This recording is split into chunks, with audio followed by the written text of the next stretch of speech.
Cricket নিয়ে উন্মাদনা চলে বিশ্বব্যাপী, হোক তা টি-20 কিংবা ওয়ানডে ম্যাচ।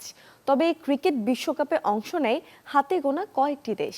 মজার ব্যাপার হচ্ছে, ক্রিকেটের জন্মস্থান ইংল্যান্ড, ফুটবল এবং ক্রিকেট এই দুটো খেলাই খেলছে, অথচ ক্রিকেটের মঞ্চে একেবারে আগ্রহ নেই রাশিয়া, জার্মানি, চীন কিংবা জাপানের।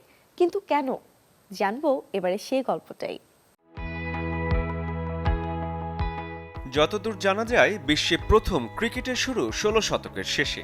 জন্ম দক্ষিণ পূর্ব ইংল্যান্ডে হলেও অষ্টাদশ শতাব্দীতে বিলেতের জাতীয় খেলার মর্যাদা পায় ক্রিকেট, আর ঊনবিংশ শতকে যা ছড়িয়ে পড়ে বিশ্বব্যাপী।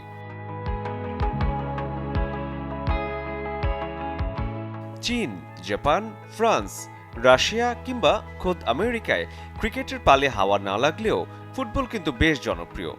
যদিও ইতিহাসের প্রথম আন্তর্জাতিক ক্রিকেট ম্যাচ খেলেছিল যুক্তরাষ্ট্র ও কানাডা। ১৮৬১ সালের গৃহযুদ্ধের সময়টায় ক্রিকেটের আদল আর কম সময়ের জন্য আমেরিকায় বেসবল জনপ্রিয় হয়ে ওঠে।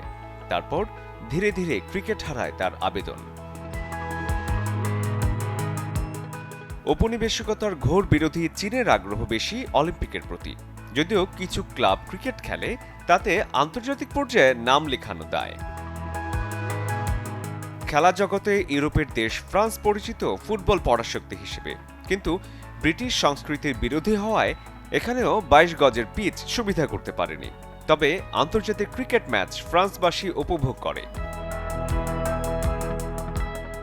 রাশিয়ার মানুষের কাছে এক অজানা খেলা ক্রিকেট, কারণ তাদের মতে এটা নাকি বুর্জোয়াদের খেলা। যদিও ২০১৭ সালে আইসিসির সহযোগী দেশের মর্যাদা পেয়েছে রাশিয়া। নিশীথ সূর্যের দেশ জাপানে ক্রিকেট ঘাঁটি গাড়তে পারেনি, যদিও আছে জাপানের জাতীয় ক্রিকেট দল। বেসবলে বেশ আগ্রহ জাপানিজদের।